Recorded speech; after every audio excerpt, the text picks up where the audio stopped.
असली एनसीपी किसकी? आज पार्टी के दोनों गुटों का पक्ष सुनेगा निर्वाचन आयोग। शरद पवार ने कही ये बात। नमस्कार, आप देख रहे हैं एशियन न्यूज नेटवर्क। मैं हूं आपके साथ पलक शर्मा। आइए नजर डालते हैं खबर की ओर। निर्वाचन आयोग शुक्रवार को राष्ट्रवादी कांग्रेस पार्टी राकांपा के दोनों गुटों का पक्ष सुनेगा।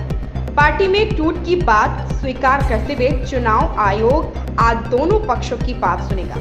इसके लिए दोनों प्रतिद्वंदी गुटों को बुलाया गया है।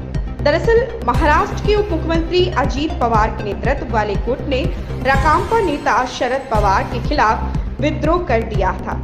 इस साल जुलाई की शुरुआत में महाराष्ट्र सरकार में शामिल होने के लिए चाचा शरद पवार के खिलाफ बगावत करने से 2 दिन पहले अजीत पवार ने 30 जून को निर्वाचन आयोग से संपर्क किया था।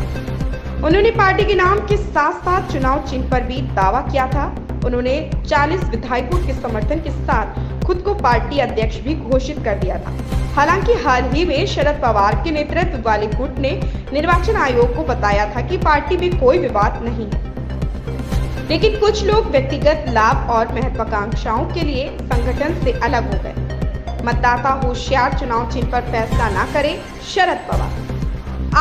चुनाव आयोग की सुनवाई से पहले शरद पवार के नेतृत्व वाले समूह ने गुरुवार को राष्ट्रीय राजधानी में शक्ति प्रदर्शन किया। इस दौरान शरद पवार ने अपनी जीत का भरोसा जताया। 82 वर्षीय शरद पवार ने राकांपा की विस्तारित कार्य समिति की बैठक की अध्यक्षता की।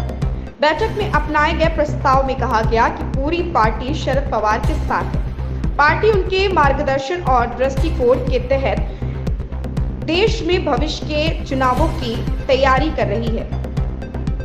कार्यकर्ताओं को संबोधित करते हुए शरद पवार ने कहा कि मैंने अलग अलग पार्टी के प्रतीकों पर चुनाव लड़ा और जीत हासिल की। देश का मोड बदल रहा है। आम आदमी होशियार है, भले ही चुनाव चिन्ह बदल जाए, लोग अपना मन आसानी से नहीं बदलते।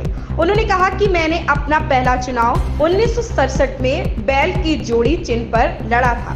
3 साल बाद चरखा चुनाव चिन्ह पर चुनाव लड़ा और जीत हासिल की। मैंने गाय और बछड़ा, हाथ और घड़ी चुनाव चिन्हों के साथ भी चुनाव लड़ा।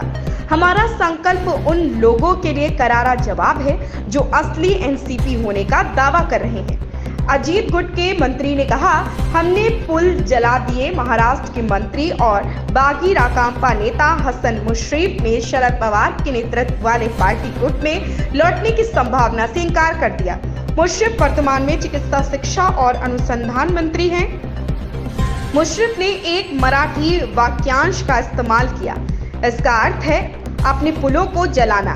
उन्होंने कहा कि निर्णय ले लिया गया है, पीछे हटने की रस्सियां काट दी गई।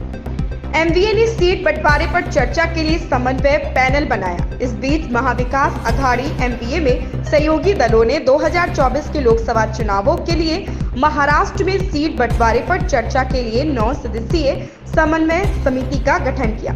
इसमें प्रत्येक घटक के 3 नेता शामिल हैं। वरिष्ठ कांग्रेस नेता पृथ्वीराज चव्हाण ने गुरुवार को पैनल के गठन की पुष्टि की। इस खबर में बस इतना ही। देखते रहें एशियन न्यूज नेटवर्क।